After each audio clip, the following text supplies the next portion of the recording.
Hello बच्चों, कैसे हैं आप लोग। मैं प्रमोद कुमार आज के लेक्चर में इम्बाइबिशन से रिलेटेड बात करने जा रहा हूं।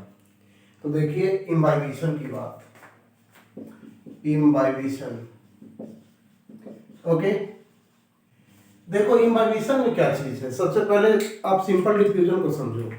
सिंपल डिफ्यूजन में क्या बताए थे कि हायर कंसंट्रेशन से लोअर कंसंट्रेशन की ओर मोलेक्यूल्स या आयंस का मूवमेंट होगा, पता है आपको।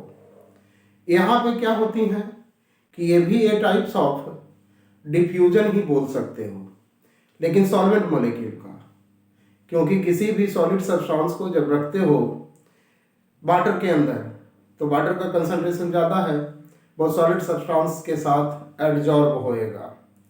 तो इस टाइप से इसको हम कह सकते हैं कि ए टाइप ऑफ डिफ्यूजन है, बट किस में, सॉलिड सब्सटेंस में या कोलोइडल सब्सटेंस में। ओके, जैसे कि इसको मैं लिख देता हूं, टाइप ऑफ डिफ्यूजन किसमें, इन सॉलिड सब्सटेंस या तो कोलोइडल सब्सटेंस,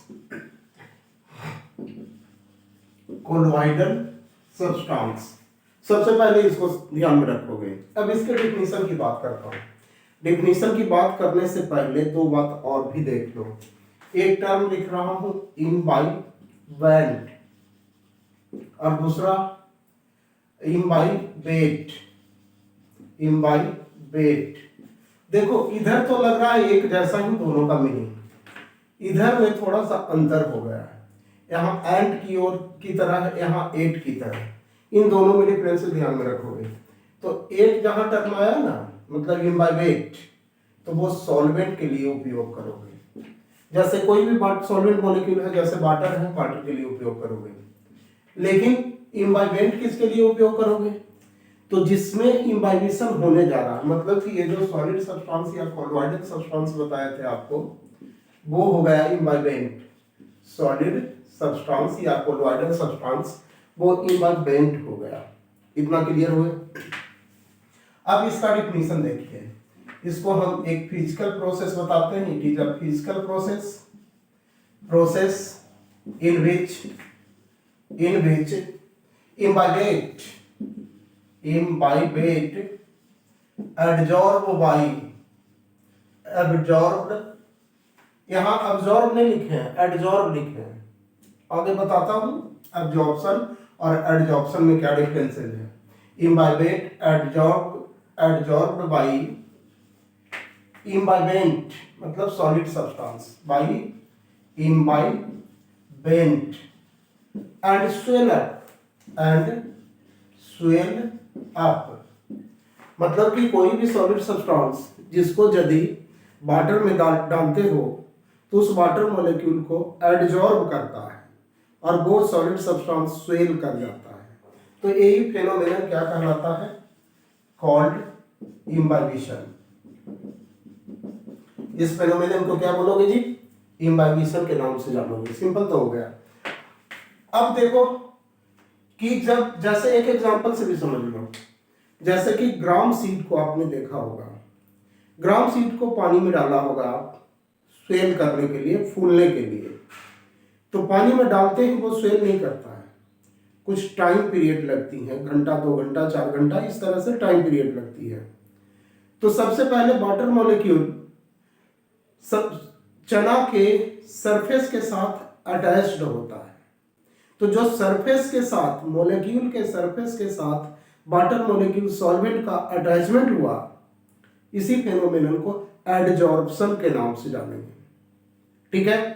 लेकिन यदि अटैच होने के बाद वो सोलेबल हो जाए सॉल्वेंट में, तब वो अब्जॉर्प्शन का कंडीशन बनेगा। बट यहाँ अब्जॉर्प्शन की बात नहीं कर रहे हैं हम, केवल बात कर रहे हैं किसका, एडजॉर्प्शन का।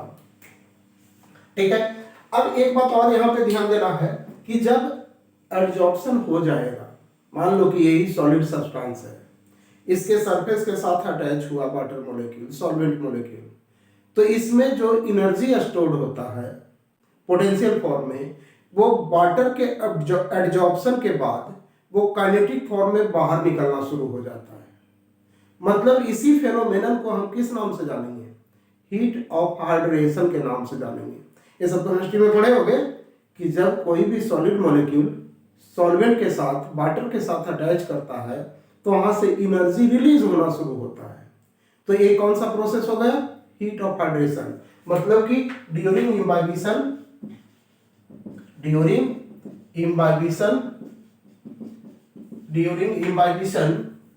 heat release in kinetic form, heat release in kinetic form from solid substance। तो ये फेनोमेनन क्या कहलाया?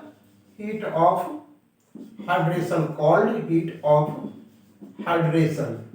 मतलब कि ऐसा लग रहा है कि इम्बाइबिशन के ड्यूरिंग हीट भी इंक्रीज करेगा, हीट राइज करेगा। पहला कंडीशन तो स्वेदक बन गया, दूसरा हीट राइज करेगा, है ना। हीट ऑफ हाइड्रेशन होने का मतलब हीट राइज कर रहा है मीडियम का। ओके, अब यहाँ पे एक कंडीशन और बताते हैं। जैसे देखो कंडीशन इसेंशियल फॉर इम्बाइबिशन में क्या आ जाएगी? कंडीशन इसेंशियल फॉर इम्बाइबिशन तो जिसमें तीन कंडीशन, एक तो स्वेलिंग मस्ट अकर, जिस सब्सटेंस में इम्बाइबिशन हो रहा है उसमें स्वेलिंग मस्ट अकर होगा। दूसरा देखोगे तो हीट राइज करेगा। अभी हीट ऑफ हाइड्रेशन की बात करा है, इसका मतलब हीट राइज करेगा, ठीक है। तो हीट राइज करेगा। और नंबर थर्ड में देखोगे तो किसी तरह का केमिकल चेंज भी नहीं होना चाहिए। नो केमिकल चेंज अकर, नो केमिकल चेंज अकर। यदि ये तीनों कंडीशन, ध्यान देना, ये तीनों कंडीशन यदि कोई भी solid substance colloidal substance show कर रहा है, इसका मतलब कि वो इम्बाइबिशन को भी शो कर रहा है। जैसे एक क्वेश्चन से समझाता हूं, इसको रख करके मैं क्वेश्चन में आता हूं और उस क्वेश्चन से कंडीशन को समझिए कि इम्बाइबिशन किसमें हो रहा है और किसमें नहीं हो रहा है। जैसे सिंपल क्वेश्चन देता हूं, in which one of the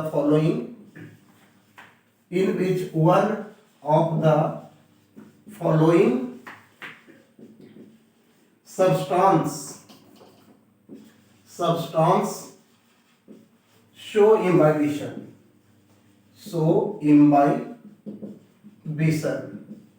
okay. जिसमें ऑप्शन में दे देता हूं ब्रिक, नंबर बी में दे देता हूं स्पंज, नंबर सी में दे देता हूं calcium oxide, number D wooden block. तो कौन सा होगा सही आंसर? तो इसके लिए हम कंडीशन इसेंशियल देख लेंगे। तो कंडीशन में क्या क्या बताया आपको? जिसमें कंडीशन में आपको बताया था मैंने तीन कंडीशन, तीनों कंडीशन को देखोगे, जिसमें कि पहला स्वेलिंग का कंडीशन देखोगे, दूसरा हीट राइज का कंडीशन देखोगे और तीसरा नो केमिकल चेंज का कंडीशन देखोगे। सभी में देखना होगा आपको। जैसे देखो ब्रिक को वाटर में डालोगे तो कभी स्वेलिंग नहीं करेगा। सरफेस से वाटर मॉलिक्यूल अटैच होगा बट स्वेलिंग नहीं होगी। जब स्वेलिंग नहीं होगी तो ये इम्बाइबिशन को शो नहीं करेगा। इसी तरह से हीट राइज तो करेगा, कोई भी सॉलिड सब्सटेंस है उसके साथ वाटर अटैच होगा तो कुछ ना कुछ उसमें जो पोटेंशियल फॉर्म में एनर्जी स्टोर्ड है वो काइनेटिक फॉर्म में बाहर निकलना शुरू हो जाता है, हीट ऑफ हाइड्रेशन होगा। और ऐसा भी तो नहीं है कि ब्रिक वाटर में जाने के बाद गोल्ड का बन जाएगा, ऐसा भी नहीं होगा। तो केमिकल चेंज भी नहीं होगा, लेकिन एक कंडीशन को तो शो नहीं कर रहा है। कोई भी एक कंडीशन को शो नहीं करेगा मतलब इम्बाइबिशन को शो नहीं कर रहा है। इसी तरह से स्पंज को देखो, स्पंज जो फोम कहते हो, जो गद्दे इत्यादि में लगे रहते हैं, तो उस स्पंज के ऊपर में वाटर डालोगे तो वाटर को वो सोख लेगा जरूर, उसके अंदर वाटर चला जाएगा, लेकिन उसके साइज में कोई इंक्रीमेंट नहीं होगा, मतलब ये भी स्वेलिंग को शो नहीं करेगा। हीट ऑफ हाइड्रेशन और नो केमिकल चेंज तो होगा, लेकिन एक तो शो नहीं कर रहा है, इसका मतलब इसमें भी इम्बाइबिशन नहीं हो रहा है। कैल्शियम ऑक्साइड को देखो, जिसको कि हिंदी में कली चूना कहते हैं, ठीक है, जो कि पान में कत्थे के साथ चूना लगाया जाता है, उसकी बात कर रहा हूं। तो देखो कैल्शियम ऑक्साइड को जब वाटर में डालोगे उसके छोटे से पार्ट को, तो वो बहुत ज्यादा अमाउंट में दिखना शुरू हो जाएगा, मतलब कि उसका साइज बढ़ जाता है। तो कैल्शियम ऑक्साइड स्वेलिंग को शो कर रहा है, और टेम्परेचर तो इतना बढ़ेगा कि लगेगा कि वाटर बॉइल कर रहा है, खौलने लगा है, ठीक है। तो टेम्परेचर भी राइज करेगा, इतना तक राइज करेगा कि आपको फिंगर डालोगे पानी में तो हल्का सा फील होगा कि टेम्परेचर बढ़ गया वाटर का, ठीक है। लेकिन केमिकल चेंज हो जाती हैं, क्योंकि कैल्शियम ऑक्साइड एटमॉस्फेयर में प्रेजेंट कार्बन डाइऑक्साइड के साथ रिएक्ट करके कैल्शियम कार्बोनेट बना लेता है, जिसके कारण क्या होती हैं कि वो कैल्शियम ऑक्साइड का कलर मिल्की हो जाता है, ठीक है। तो इसमें केमिकल चेंज हो रही है, क्या लिखे हैं यहाँ, नो केमिकल चेंज, इसका मतलब कि इसको शो नहीं कर रहा है, मतलब ये भी इम्बाइबिशन को शो नहीं करेगा। अब तो बच गया वुडन ब्लॉक, तो वो तो आंसर होगा ही, लेकिन वुडन ब्लॉक को थोड़ा सा समझना पड़ेगा। जैसे कि रेनी सीजन में आप देखते होंगे कि जो आपके घर का दरवाजा वुडन का बना होता है, लकड़ का बना होता है, या विंडो होता है, तो वो लगने में थोड़ा दिक्कत करता है, अनुभव किया होगा आपने। तो क्यों ऐसा होता है? क्योंकि रेनी सीजन में एटमॉस्फेयर में मॉइस्चर अधिक हो जाता है, उसको एब्जॉर्ब कर लेता है आपका हाउस का डोर एंड विंडो, ठीक है, जिसके कारण क्या होती है, उसमें स्वेलिंग हो जाती है। विजिबल स्वेलिंग आपको नहीं दिखेगा, अनुभव करना पड़ेगा, लगाने के समय पता चलेगा, है ना। स्वेलिंग होती है, थोड़ा ही हो लेकिन स्वेलिंग होती है। तो स्वेलिंग हुआ, टेम्परेचर भी राइज करेगा, हीट भी राइज करेगा। हाँ, ऐसा नहीं राइज करेगा कि हाथ रखोगे एकदम जल पड़ेगा। उसको अनुभव करना है तो लकड़ के ढेर को एक जगह रख दो रूम में, और उसमें थोड़ा मॉइस्चर पुट करने के लिए कुछ वाटर को वहां पुट कर दो, और गेट को लगा करके 2 दिन के छोड़ दो।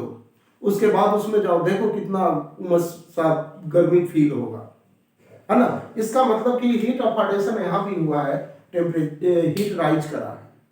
और ऐसा भी तो नहीं होता है कि वाटर को एब्जॉर्ब कर लेगा वुडन ब्लॉक तो वो गोल्ड का बन जाएगा, ऐसा भी नहीं होने वाला है ना। इसका मतलब नो केमिकल चेंज हो रहा है। तो तीनों कंडीशन को ये शो कर रहा है, इसलिए यही ऑप्शन सही होगा। ओके, अब हम देख लेते हैं डिफरेंट सब्सटेंसेज में रेट ऑफ इम्बाइबिशन को, rate of imbibition in different substances. जैसे देखो यहाँ पे लिख देता हूं हेडिंग के रूप में, rate of imbibition in different substances, जिसमें देखो सबसे पहले आपको ध्यान में रखना पड़ेगा फाइकोकोलोइड को, फाइकोकोलोइड, ठीक है, जो एल्गी में बताया होगा आपको। फाइकोकोलोइड या हाइड्रोकोलोइड जो मॉइस्चर को अब्सॉर्ब करता है बहुत ज्यादा, ये सबसे ज्यादा रेट ऑफ इम्बाइबिशन को शो करता है। इसके बाद नंबर आता है अगर ब्लॉक का, ठीक है, जो रेड एल्गी से ऑब्टेन होती है। उसके बाद नंबर आता है पेक्टिन का, जो कि मिडिल लैमेला में भी प्रेजेंट होता है, ग्रीन एल्गा के सेल वॉल में भी प्रेजेंट होता है। उसके बाद लिखोगे प्रोटीन का, प्रोटीन तो बहुतों जगह पे मिलेगा इसलिए इसको बोलने की आवश्यकता नहीं है। उसके बाद नंबर आएगा स्टार्च का, देन सेलुलोज का, जो कि प्लांट सेल वॉल है, प्लांट में जो स्टोर्ड फूड मटेरियल है वो स्टार्च के रूप में है। अब ठीक है, आपने तो समझ लिया कि मैक्सिमम रेट ऑफ इम्बाइबिशन को शो करेगा, मैक्सिमम रेट को शो करेगा, और ये सेलुलोज करेगा मिनिमम रेट ऑफ इम्बाइबिशन को, मिनिमम रेट को शो करेगा, ठीक है। ये डिक्रीजिंग ऑर्डर में लिखा हुआ है ना, इधर से इधर चलते हो तो डिक्रीजिंग ऑर्डर है रेट ऑफ इम्बाइबिशन का, ठीक है, इधर से इधर रेट ऑफ इम्बाइबिशन का डिक्रीजिंग ऑर्डर है, मैक्सिमम नहीं कर रहा, मिनिमम वो कर रहा है। ओके, लेकिन क्वेश्चन कैसे पूछेगा उसको समझिए। क्योंकि बिना क्वेश्चन इसको याद कर लेने से भी क्वेश्चन बनने में मुश्किल होती है, तो इसलिए क्वेश्चन को समझना काफी इसेंशियल होता है। तो यहाँ पे मैं एक क्वेश्चन दे रहा हूँ जो कि रेट के अकॉर्डिंग होगा, रेट ऑफ इम्बाइबिशन के अकॉर्डिंग होगा। क्वेश्चन में देखो, in which of the following, in which one of the कर दो, in which one of the following substance so maximum rate of imbibition, maximum rate of imbibition. Okay, तो maximum rate of imbibition में option कैसे देता हूं उसको समझिए, जिसमें कि mustard seed, mustard seed. Number B में कर देता हूं मेज ग्रेन, मेज ग्रेन।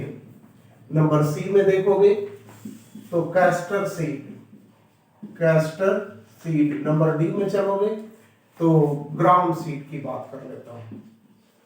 ये देखो, पहले तो आपको दे दिया सीड के रूप में कि किसमें रेट ऑफ इम्बाइबिशन ज्यादा होगा, और यहाँ पे तो मैंने सीड के बारे में बताया ही नहीं, तो थोड़ा सा अकल लगाना पड़ेगा आपको। अकल कैसे लगाओगे कि किस सीड में कौन सा सब्सटेंस, न्यूट्रिटिव सब्सटेंस अधिक होता है ना। तो आपको मस्टर्ड में पता है कि यहाँ पे ऑयल ज्यादा होता है, कैस्टर सीड में भी पता है कि ऑयल ज्यादा होता है, मेज ग्रेन में स्टार्च ज्यादा होता है, प्रोटीन का अमाउंट वेरी लेस होती है। यहाँ पे क्या हो गया, स्टार्च का अमाउंट ज्यादा होगा। ग्राम सीड में क्या होगा, प्रोटीन का अमाउंट ज्यादा होगा। अब बड़ी आसानी से आप इसका आंसर निकाल सकते हो, लेकिन थोड़ा सा ट्रिकी हो गया ना कि डायरेक्ट इससे नहीं बनेगा, आपको इसको सोचना पड़ेगा कि किस सीड में कौन सा प्रेजेंट है।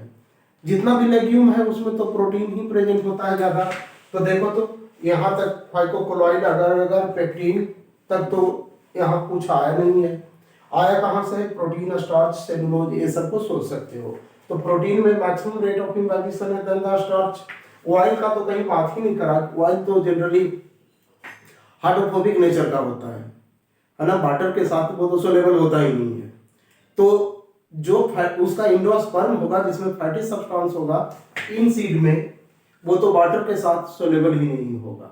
हाँ, कुछ और भी अदर सब्सटेंस होंगे थोड़े अमाउंट में, स्टार्च, प्रोटीन, वो सब एब्जॉर्ब करेगा, इम्बाइबिशन करेगा, लेकिन यहाँ तो रेट को देख रहे हैं ना, तो इसके बारे में तो सबसे कम हो जाएगा। सिंपल सी बात हो गया, क्योंकि मोस्टली ऑयल प्रेजेंट है, फैट प्रेजेंट है। अब स्टार्च और प्रोटीन के बीच में रहा, तो protein maximum rate of imbibition को शो करेगा देन द स्टार्च, मतलब कि मेज ग्रेन में इम्बाइबिशन कम होगा then the gram seed. Answer हो जाएगा कौन सा, ग्राम सीड। ठीक है, इसी क्वेश्चन में देखो दूसरा ऑप्शन ऐसा दे सकता है आपको, mucilage of red algae. Question वही है, मैं ऑप्शन चेंज कर रहा हूं, red algae. Number B, substance obtained from Giladium and Gracilaria। Number C में चलोगे तो middle lamella of plant cell. Number D में कर देता हूं cell wall of green algae. Okay, अब तो और मुश्किल ऑप्शन हो गया, यहाँ तो थोड़ा सा मुश्किल ऑप्शन था, यहाँ तो थोड़ा और हार्ड ऑप्शन कर दिया गया। अब आपको पता ही नहीं चल रहा होगा कि क्या चीज दे दिया गया है, तो पता चल जाएगा, लेकिन थोड़ा सा एल्गी के बारे में ध्यान में रखना पड़ेगा। आपको पता है कि मिसलेज ऑफ रेड एल्गी होता है, वो फाइकोकोलॉइड या हाइड्रोकोलॉइड है, तो इसको ध्यान में रखना पड़ेगा ना कि रेड एल्गी में जो मिसलेज बन रहा है वो किसका बना हुआ है, फाइकोकोलॉइड का बना हुआ है, हाइड्रोकोलॉइड भी बोल सकते हो उसको। इसी तरह से सब्सटेंस ऑब्टेन फ्रॉम जिलेडियम ग्रासिलेरिया, ये भी रेड एल्गी है, लेकिन इससे एक सब्सटेंस ऑब्टेन होता है जिसको हम क्या कहते हैं, अगर के नाम से जानते हैं। ये भी कार्बोहाइड्रेट में होता है। ठीक है, लेकिन जिलेटियम ग्रासिलेरिया से ऑब्टेन होता है अगर अगर मिडिल लेवेला के बारे में पता है आपको कि वो कैल्शियम पेक्टेट का बना होता है। एक कैल्शियम पेक्टेट का बना होता है, मतलब पेक्टिन प्रेजेंट होगा, ठीक है। और ये cell wall of green algae की बात करोगे तो ये सेलुलोज और उसका आउटर लेयर पेक्टिन का बना रहता है। ये किसका बना हुआ है? सेलुलोज प्लस पेक्टिन का, ठीक है। तो यहाँ पे क्वेश्चन में तो पूछा हुआ था कि मैक्सिमम रेट ऑफ इम्बाइबिशन, तो अब तो बड़ी आसानी से पता, जब ये पता हो गया आपको तो बड़ी आसानी से इसमें भी पता कर सकते हो, क्योंकि फाइकोक्लोराइड मैक्सिमम रेट ऑफ इम्बाइबिशन को शो कर रहा है, तो आंसर तो यही हो जाएगा। लेकिन यही क्वेश्चन दे देता कि मिनिमम रेट ऑफ इम्बाइबिशन को शो कौन कर रहा है। तो देखो यहाँ पे ये तो फर्स्ट मैक्सिमम था अगर अगर, सेकेंड मैक्सिमम था, थर्ड में पेक्टिन था। पेक्टिन देखो इसमें भी प्रेजेंट है, फोर्थ ऑप्शन में भी और थर्ड ऑप्शन में भी प्रेजेंट है। लेकिन यहाँ मोस्टली पेक्टिन है, यहाँ सेलुलोज भी प्रेजेंट है, तो पेक्टिन का अमाउंट तो इसमें ज्यादा हो गया ना। तो मिनिमम शो कौन करेगा इम्बाइबिशन को? तो cell wall of green algae को शो करेगा। इस तरह से क्वेश्चन आपको पूछा जाएगा। तो मैंने क्राइटेरिया बता दिया क्वेश्चन देने का, इम्बाइबिशन से कैसे कैसे देगा। लेकिन अभी इंपॉर्टेंस ऑफ इम्बाइबिशन की कहानी देख लेंगे। ओके, अब हेडिंग देता हूं, importance of imbibition. Importance of, heading दीजिए आप लोग, इंपॉर्टेंस ऑफ इम्बाइबिशन। देखो यहां पे मैं भी हेडिंग दे देता हूं, इंपॉर्टेंस ऑफ इम्बाइबिशन। ओके, देखो सबसे पहले ध्यान रखना कि कोई भी सब्सटेंस यदि वाटर को अब्सॉर्ब कर रहा है तो फर्स्ट स्टेज जो होगा वो एडजॉर्प्शन का ही होता है। सबसे पहले तो सरफेस से अटैच होगा ना, और सरफेस से अटैच होना वाटर मॉलिक्यूल का क्या कहलाया? एडजॉर्प्शन। और एडजॉर्प्शन का प्रोसेस यदि कोई सॉलिड सब्सटेंस में हो रही है, इसका मतलब कि वो इम्बाइबिशन का प्रोसेस है। तो इस तरह से पूछा जाएगा कि कोई भी सब्सटेंस यदि वाटर का अब्जॉर्प्शन करता है तो उसका पहला स्टेज क्या होता है? तो बताओगे इम्बाइबिशन, है ना। तो इंपॉर्टेंस पहला ये हो गया, during absorption of water by any solid substance, solid या colloidal substance, first stage is imbibition। पहला स्टेज कौन सा होने जा रहा है? इम्बाइबिशन। सेकंड में सुनना, जैसे ड्यूरिंग जर्मिनेशन ऑफ सीड का जब जर्मिनेशन होता है तो उसके लिए कुछ फैक्टर इसेंशियल है, जिसमें एक फैक्टर के रूप में वाटर भी इसेंशियल है, मॉइस्चर भी जरूरी होना चाहिए, है ना। वाटर में यदि डालोगे, वाटर के अंदर टोटल रखोगे तब तो जर्मिनेट नहीं करेगा, उसको एयर भी चाहिए, टेम्परेचर भी चाहिए, फूड मटेरियल भी चाहिए। यही चार फैक्टर जो मैंने बोला वो इसेंशियल होते हैं जर्मिनेशन के लिए सीड के अंदर। कौन कौन बोला? Water, air, temperature and food material. यदि चारों है अवेलेबल हो रहा है सीड को तो जर्मिनेट करेगा। तो अभी चारों से मतलब मुझे नहीं है, मुझे मतलब वाटर से है। तो वाटर तो कम से कम सीड के अंदर जाना चाहिए ना, तब न जाकर के सीड के अंदर जो फूड मटेरियल होगा, कॉम्प्लेक्स फूड, वो सिंपल फूड में कन्वर्ट होएगा। और सिंपल फूड में कन्वर्ट करने के लिए एंजाइम को एक्टिव होना चाहिए। तो एंजाइम को एक्टिव कौन करेगा? तो एंजाइम को एक्टिव वाटर ही करेगा। वाटर के प्रेजेंस में एंजाइम एक्टिव होता है, जिसके कारण कॉम्प्लेक्स फूड टूट करके सिंपल फूड में बदलेगा, और सिंपल फूड का फिर से ऑक्सीडेशन होगा in the presence of oxygen, ATP बनना शुरू होगा। और जैसे ही एटीपी बनेगा तो रेडिकल और प्लीम्यूल मतलब एक्सिस बाहर निकलना शुरू हो गया। जो डोर्मेंट स्टेज में सीड था, इनएक्टिव स्टेज में सीड था, वो एक्टिव स्टेज में आ गया, मतलब जर्मिनेटिंग स्टेज में आ गया। लेकिन पहला स्टेज कौन सा हुआ था जर्मिनेशन के समय? तो वाटर मॉलिक्यूल का एडजॉर्प्शन हुआ था सीड के साथ, है ना। मतलब कि first stage during germination of seed is imbibition. Okay, during seed germination, first stage is imbibition. पहला स्टेज कौन सा होने जा रहा है? इम्बाइबिशन का ही होने जा रहा है। ओके, नेक्स्ट में देखिएगा, कभी कभी सुनते होंगे या सुने होंगे कि अचानक सड़क रेनी सीजन में टूट गई बीच बीच से, जो रोड होते हैं जो कहीं कहीं पे अचानक से ब्रेक कर जाता है, जहाँ तहाँ दरार पड़ जाती है उसमें, तो आखिर ऐसा क्यों होता है? कभी कभी सरफेस भी, जो घर बना लिया उसका जो सतह है, पेवमेंट है, सरफेस है, वो भी टूटना शुरू हो जाता है। मतलब सरफेस टूटना शुरू हो जाता है अचानक से रेनी सीजन के ड्यूरिंग। तो ऐसा क्यों हुआ? तो समझो इसको, जैसे आपकी गवर्नमेंट अधिग्रहण करा किसान के फील्ड का रोड बनाने के लिए, ओके, किसान को पैसा भी मिल गया गवर्नमेंट के थ्रू। गवर्नमेंट ने क्या करा, रोड बनवाना शुरू करा, लेकिन किसान तब तक फसल लगाया था उसकी कटाई नहीं कर पाया। सड़क तो बन गई, जिस सड़क के अंदर बहुत सारे सीड स्पोर्स प्रेजेंट रह गए। जो रोड बना उसके अंदर चूंकि फसल की कटाई नहीं हुई, रोड के अंदर क्या रह गया, बहुत सारे सीड रह गए, स्पोर्स रह गए। रेनी सीजन में अब क्या होगा, वाटर को जैसे ही एब्जॉर्ब करेगा, इम्बाइबिशन होगा, सीड या स्पोर्स स्वेल करना शुरू करेगा, तो उसका इम्बाइबिशनल प्रेशर तो कुछ बनेगा ना। तो इम्बाइबिशनल प्रेशर धरती को तो नहीं फाड़ेगा, जो रोड है उसमें धरती तो बहुत बड़ी है ना, उधर तो उसका प्रेशर का कोई इफेक्ट पड़ने वाला है नहीं, तो जिधर कमजोर होगा उधर की ओर उसको ब्रेक कर देगा। जैसे इसका एक एग्जांपल और समझ सकते हो, हिंदू आइडियोलॉजी में क्या कुछ कर सकते हो, तुम लोग भी कमाल कर सकते हो जीवन में, जो मैं समझाने जा रहा हूं। जैसे देखो, एक 5 फुट का गड्ढा खोद लो अपने घर के आसपास या अपने प्लॉट के आसपास, और उसमें क्या करो कि आप 2 फीट ग्राम सीड को डाल दो, पूरा भर दो ग्राम सीड से 5 फीट के गड्ढे को। किससे? ग्राम सीड से। और 2 फीट के बाद फिर से 2 फीट मिट्टी डाल दो या 1 फीट मिट्टी डाल दो, जिससे ग्राम सीड किसी को पता ना चले। और उसके ऊपर में प्रभु जी को ला करके रख दो, शंकर भगवान को रख दो, जो पत्थर वाले होते हैं, ठीक है।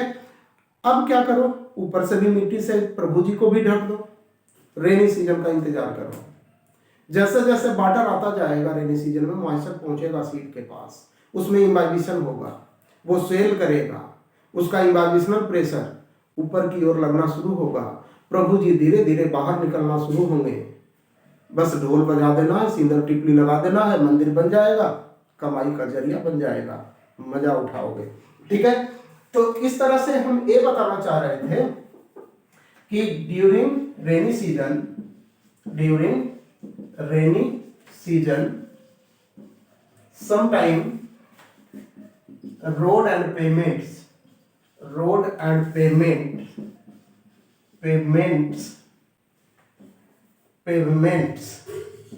break due to imbibition occur in seeds and spores present inside roads and pavements। Okay, question इस रूप में देगा, प्रभु जी वाला क्वेश्चन नहीं देगा, वो यूं ही आपको समझाने के लिए मैंने बता दिया। नेक्स्ट में देखो, अभी थोड़ी देर पहले भी बोले थे कि रेनी सीजन में एक wooden door and window gate jam कर जाता है। किस कारण से? इम्बाइबिशन के कारण से ही, है ना। In rainy season